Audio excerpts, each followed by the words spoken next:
নেন, আপনি এখানে একটা সই করেন।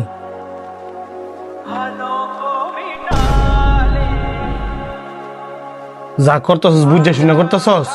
কেন বোঝা বুঝির কি আছে? হে আমার ডিভোর্স লেটার পাঠাই দিছে, আমি অনেক সিগনেচার করবো, শেষ।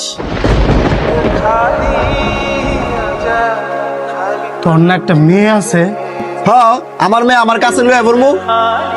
তোর মেয়ে তোর কাছে লয়ে মানলাম, কিন্তু মেয়েটার মা দরকার না? আমি মা, আমি বাপ।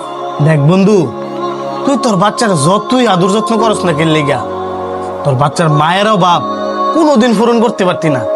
তেমনি তোর বউ তোর বাচ্চার যতই আদর যত্ন করুক না কেন লেগা, তার বাবারও বাপ কোনোদিন পূরণ করতে পারতো না। একটা বাচ্চার যেমন তার মা প্রয়োজন, তেমন তার বাবারও প্রয়োজন। উনি কিন্তু কথাগুলো ঠিকই বলছে। আপনার কিন্তু একটা মেয়ে আছে, যা করবেন ভেবে চিন্তে করেন। না কাজী সাহেব, দরকার হইলে বিয়া করে বাচ্চা লাগে নতুন মা লয়ে আমু, এরপরে হেরে আনতাম না। বন্ধু, তোর কি মনে হয় নিজের মা একটা সন্তান রে যতটুকু আদর যত্নে বড় করবো, সৎ মাকে তা করবো?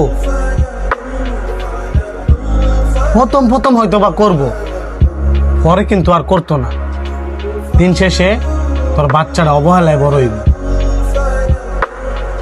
তুই যদি অনেক ডিভোর্সটা দিয়া দেস, তুই বিয়ে করলে নতুন একটা বউ পাইবি, তোর বউ বিয়ে করলে নতুন একটা জামাই পাইব। মাঝখান থেকে তোর বাচ্চাটার জীবনটা নষ্ট। সে না পাইব তার বাপ, না পাইব তার মা। আর বাবা জ্ঞান দিতেছে। রাগ করিস না, তোরা আমার জীবনের একটা ঘটনা কই, যেটা আমি কিনা আজ পর্যন্ত কারো সাথে শেয়ার করি নাই। তোর আবার কি ঘটনা? তোরা জানস, আমি কিন্তু আমার বাপ মা থাকতো এতিম মানে?